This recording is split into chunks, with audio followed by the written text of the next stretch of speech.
This is No Tears for Black Girls, a true crime podcast with a purpose.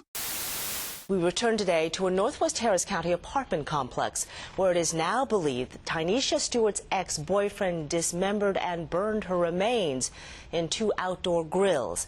Timothy Shepard has reportedly confessed and is now charged with murder.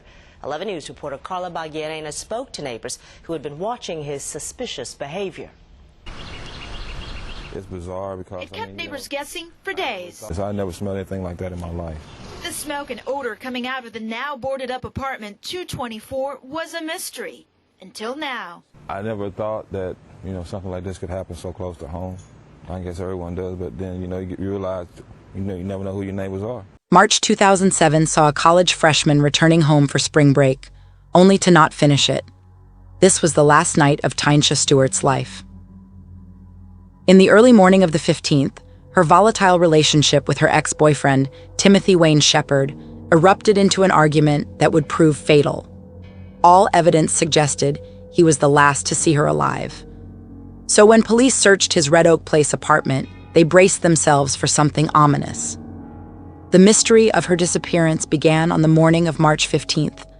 Tynesha left her friend's place without her phone, never to be seen again by those near her.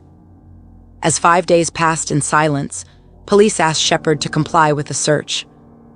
What they found sent chills down their spine, blood splatters on the light switch, edges of the tub, and base of the toilet. Despite Shepard being questioned and released by authorities, Quanell X sensed something sinister was afoot.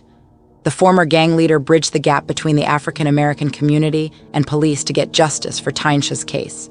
He spoke with a frightened Shepard, who feared the death penalty he'd face if he confessed to his crime.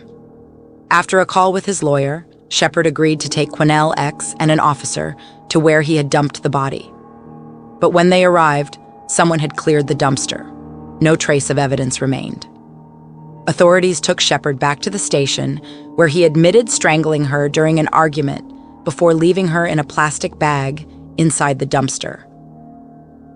Overwhelmed with desperation, Shepard made an unsuccessful attempt to end his own life. The authorities unraveled the mystery of where Tynesha's body had gone. With every morsel of evidence, the truth became more apparent and more sinister. Shepard had brought her body to his balcony, and with 2 barbecues, one of his neighbors started a gruesome ritual of dismemberment and burning. The air was heavy with the smell of death, neighbors noticing an offensive odor and black smoke billowing from the grills. But when the firefighters arrived, Shepard convinced them that all was well. What they did not expect, however, were the pieces of meat floating in the bathtub and burned chunks on the stovetop, still smoking at that. One could only imagine what sinister acts this man had committed. The Aldine community of Houston was in shock as news spread about the untimely death of Tynesha.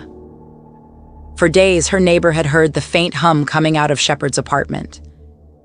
As the police and firefighters came to investigate, a nearby neighbor noticed something familiar in his hands, a grill and a smoker, both missing from Shepard's balcony.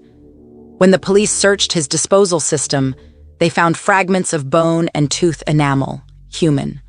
More burned bones with cuts lay beneath his patio, but too small or charred to yield DNA. At his trial, they revealed he had strangled Tynesha after she attacked him with a knife, a crime of passion that prosecutors argued deserved maximum sentences. Tynesha was one of 6 children living in poverty, yet she still excelled.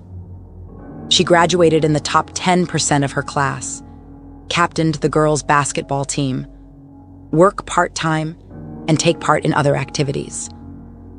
All who knew her remember Tynesha Stewart as a bright young woman with an amazing future.